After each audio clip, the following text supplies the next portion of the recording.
Subject verb agreement নিয়ে সমস্যায় পড়েনি এমন স্টুডেন্ট খুব কম পরিমাণেই রয়েছে। যদি আপনার সাবজেক্ট ভার্ব এগ্রিমেন্ট নিয়ে কোনো সমস্যা থাকে, এই ভিডিওটা আপনার জন্য। হ্যালো এভরিওয়ান, আসসালামু আলাইকুম। আশা করি সবাই অনেক ভালো রয়েছেন। আজকের ক্লাসে আমরা অত্যন্ত গুরুত্বপূর্ণ একটা টপিক নিয়ে আলোচনা করব, সেটা হচ্ছে সাবজেক্ট ভার্ব এগ্রিমেন্ট। তো সাবজেক্ট ভার্ব এগ্রিমেন্ট নিয়ে আমরা প্রায়ই সমস্যায় পড়ে থাকি এবং এই সাবজেক্ট ভার্ব এগ্রিমেন্টের অনেকগুলো রুলস রয়েছে এবং আমাদের হয়তো মনে থাকে না। তো আমরা আজকের ক্লাসে সাবজেক্ট ভার্ব এগ্রিমেন্টের রুলসগুলোকে খুব সহজভাবে বোঝার চেষ্টা করব, যেগুলো আমাদের প্রতিযোগিতামূলক পরীক্ষার জন্য খুব বেশি পরিমাণে ইম্পর্টেন্ট।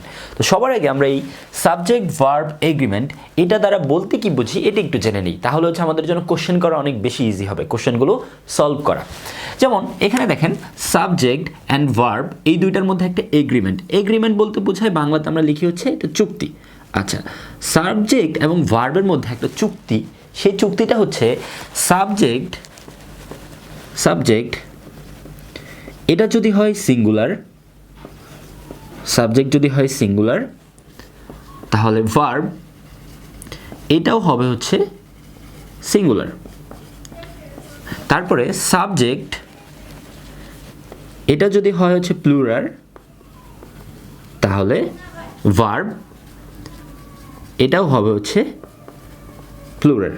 যদি আমরা মনে রাখতে পারি যে singular subject singular verb, plural subject plural verb, তাহলে হচ্ছে আমাদের জন্য সাবজেক্ট ভার্ব এগ্রিমেন্টের প্রশ্নগুলোর সলিউশন করা অনেক বেশি ইজি হবে। দ্যাট মিনস আমরা এই দুইটা লাইন মনে রাখবো, singular subject singular verb, plural subject plural verb. এই দুইটা লাইন মনে রাখতে পারলে আমাদের জন্য অনেক বেশি পরিমাণে ইজি হবে। এখন হচ্ছে আমরা রুলসগুলো শুরু করি, যে রুলসগুলো আপনার যে কোনো পরীক্ষার জন্য অনেক বেশি পরিমাণে ইম্পর্ট্যান্ট। প্রথম রুলটা সেটা হচ্ছে ইনডিফিনিট প্রোনাউন। আচ্ছা, ইনডিফিনিট প্রোনাউন বলতে বোঝায় অনির্দিষ্টবাচক সর্বনাম, যেটা নির্দিষ্ট করে কোনো কিছু বোঝাবে না। তো ইনডিফিনিট প্রোনাউনগুলো হচ্ছে আমরা যদি এক নাগারে মনে রাখতে পারি, তাহলে আমাদের জন্য ইজি হবে পরীক্ষায় অ্যান্সার করার ক্ষেত্রে। এখানে হচ্ছে everybody, everyone, everything, somebody, someone, something, anybody, anyone, anything, nobody, no one অথবা নান, নাথিং। তো আমরা কয়েকবার যদি এই লিস্টটা পড়ি, তাহলে ইনশাল্লাহ আমাদের এই ইনডিফিনিট প্রোনাউনগুলো মনে থাকবে। যদি এই ইনডিফিনিট প্রোনাউনগুলো মনে থাকে, তাহলে আমাদের লাভ কী? তাহলে আমাদের জন্য একটা লাভ, সেটা হচ্ছে সাবজেক্ট ভার্ব এগ্রিমেন্টে এই ইনডিফিনিট প্রোনাউনের থেকে অনেক বেশি পরিমাণে প্রশ্ন এসে থাকে এবং এই indefinite pronoun that means everybody, everyone, everything এবং বাকি যেগুলো রয়েছে সবগুলোর পর যে ভার্বটা বসবে সেটা হচ্ছে সিঙ্গুলার ভার্ব। দ্যাট মিনস এই ইনডিফিনিট প্রোনাউনের পর সবসময় ভার্ব হয় হচ্ছে সিঙ্গুলার। আমরা একটু আগে পড়েছি না, singular subject singular verb, plural subject plural verb.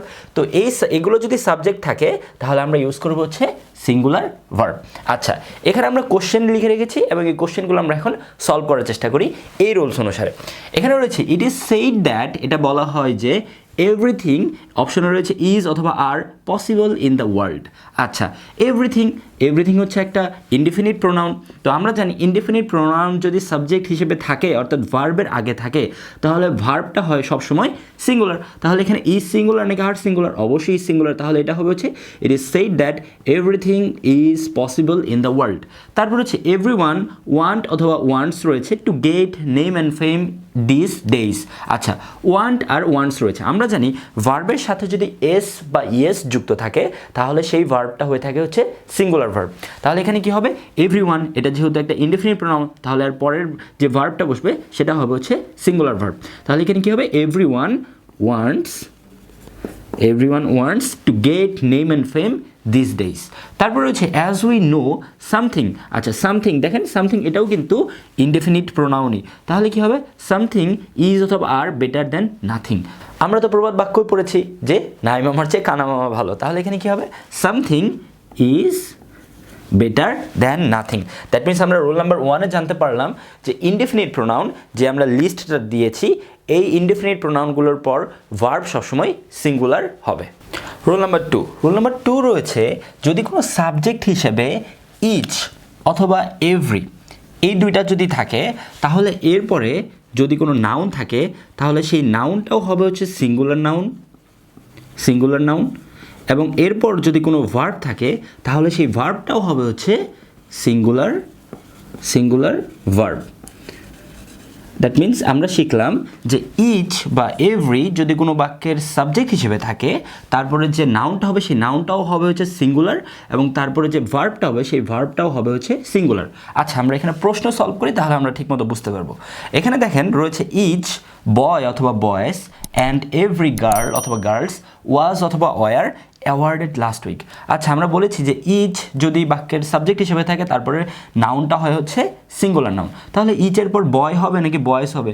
অবশ্যই বয় হবে, কারণ সিঙ্গুলার নাউন এটা।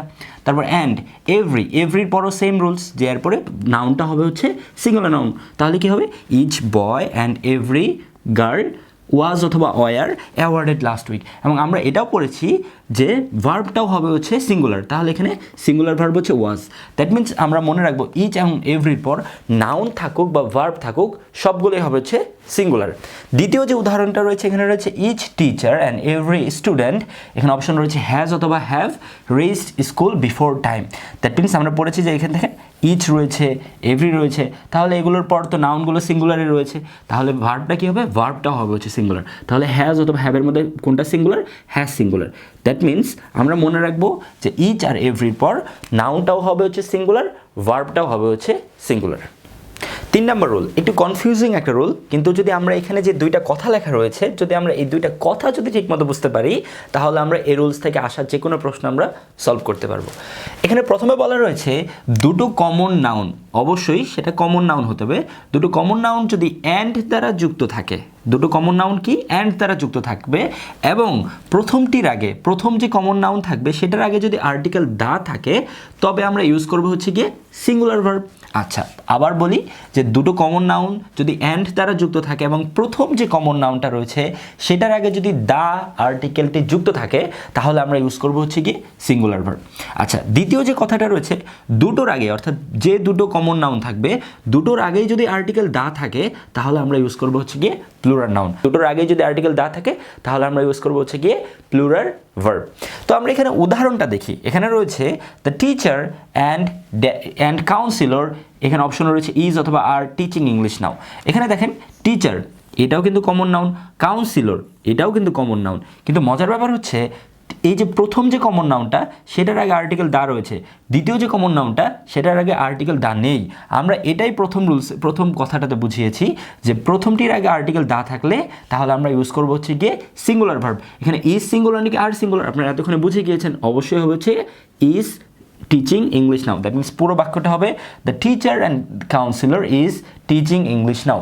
পরের যে সেন্টেন্সটা, এখানে দেখেন টিচার এটা একটা কমন নাউন, তারপরে কাউন্সিলর এটাও একটা কমন নাউন, কিন্তু এখানে ডিফারেন্সটা হচ্ছে এখানেও আর্টিকেল দা রয়েছে এবং এই কমন নাউনটার আগেও আর্টিকেল দা রয়েছে। তাহলে এখানে কি হবে? যেহেতু দুটো কমন নাউনের আগে আর্টিকেল দা রয়েছে, তাহলে এটা হবে হচ্ছে গিয়ে প্লুরাল ভার্ব। তাহলে এখানে আমরা ইজ আর আর এর মধ্যে কোনটা ইউজ করব? আমরা অবশ্যই আর ইউজ করব। দ্যাট মিনস আমরা মনে রাখবো দুটো কমন নাউনের আগেই যদি আর্টিকেল দা থাকে, তাহলে আমরা ইউজ করব হচ্ছে গিয়ে প্লুরাল ভার্ব, এবং দুটো কমন নাউনের আগে যদি একটার আগে যদি আর্টিকেল দা থাকে, তাহলে আমরা ইউজ করব হচ্ছে গিয়ে singular verb. Roll number 4। Roll number 4 যদি আমরা বুঝতে চাই, তাহলে বোর্ডের দিকে তাকাতে হবে। এখানে দেখেন লেখা রয়েছে bread and butter, rice and curry, horse and carriage, age and experience, time and tide, slow and steady, hard work and smart work. প্রত্যেকটা অংশই অ্যান্ড দ্বারা যুক্ত হয়েছে, অ্যান্ড দ্বারা কিন্তু প্রত্যেকটা অংশই যুক্ত হয়েছে।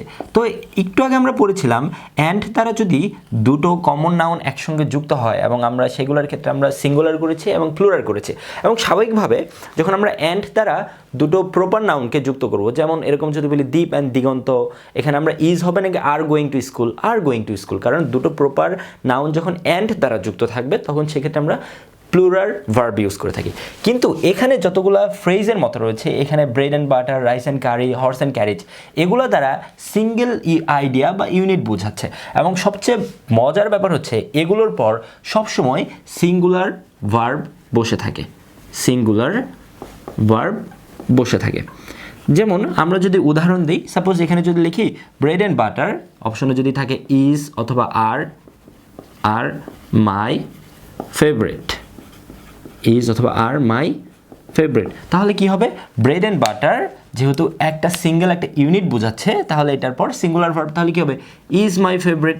আচ্ছা, তারপরে যদি আমরা লিখি রাইস অ্যান্ড কারি, যদি লিখি হ্যাজ অথবা have been prepared, has অথবা have been prepared। তাহলে এখানে কি হবে, রাইস অ্যান্ড কারি আমরা বলেছি এটার পর সিঙ্গুলার ভার্ব হবে, তাহলে হি হ্যাজ হচ্ছে সিঙ্গুলার, তাহলে এখানে হবে হচ্ছে rice and curry has been prepared. তারপর যদি আমরা লিখি হর্স অ্যান্ড ক্যারিজ, যদি এখানে থাকে ওয়াজ অথবা ওয়ার ওয়েটিং ফর ইউ। আচ্ছা কি হবে, horse and carriage was waiting for you. আচ্ছা এজ অ্যান্ড এক্সপিরিয়েন্স যদি আমরা এখানে থাকি লিখি যে ইজ অথবা আর নিডেড ইন লাইফ, তাহলে কি হবে, age and experience is needed in life. তারপরে সবচেয়ে এটা নিয়ে আমরা কনফিউজড থাকি, টাইম অ্যান্ড টাইডের পর ওয়েট হবে নাকি ওয়েটস হবে। আচ্ছা আমরা এখানে আগে লিখি টাইম অ্যান্ড টাইড, সাপোজ অপশনে রয়েছে ওয়েট অথবা ওয়েটস ফর নান, সময় এবং স্রোত কারোর জন্য অপেক্ষা করে না। আচ্ছা আমরা যদি গুগলে সার্চ দিই আমরা দুই রকমের উত্তরই পাই, time and tide wait for নানও দেওয়া রয়েছে, time and tide waits for none দেওয়া রয়েছে। কিন্তু আমরা যদি আমাদের যেহেতু এডুকেশন সিস্টেম ইউকে বেসড অর্থাৎ ব্রিটিশ ফরম্যাটটা ফলো করে, সেখানে এটার উত্তর দেওয়া রয়েছে time and tide waits for none. আমরা এখানে পাশে লিখে রাখতে পারি ইউকে স্ট্যান্ডার্ড অনুযায়ী এখানে বলা হয়েছে time and tide waits for none. Okay, American ইংলিশে বলা হয়ে থাকে time and tide wait for none. Okay, যেহেতু আমাদের এডুকেশন সিস্টেমটা হচ্ছে ইউকে বেসড, তাই আমরা আমাদের যদি পরীক্ষা আসে তাহলে আমরা দিব হচ্ছে time and tide waits for none. তারপর রয়েছে স্লো অ্যান্ড স্টেডি, এখানে ধরুন অপশন রয়েছে উইন অথবা উইন্স দ্য রেস। এখানে কি হবে, slow and steady wins the race.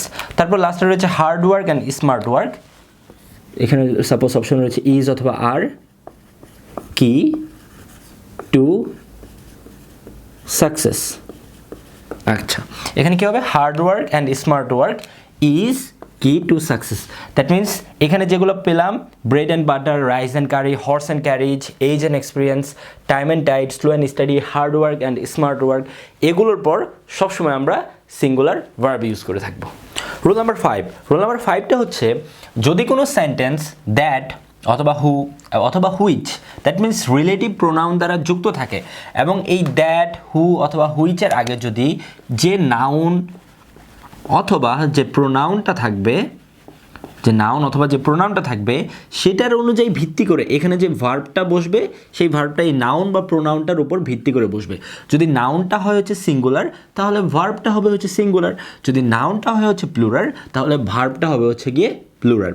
That means এখানে যদি সিঙ্গুলার নাউন দেই তাহলে এখানে সিঙ্গুলার ভার্ব হবে, এখানে যদি প্লুরাল ভার্ব দেই তাহলে এখানে হচ্ছে প্লুরাল ভার্ব।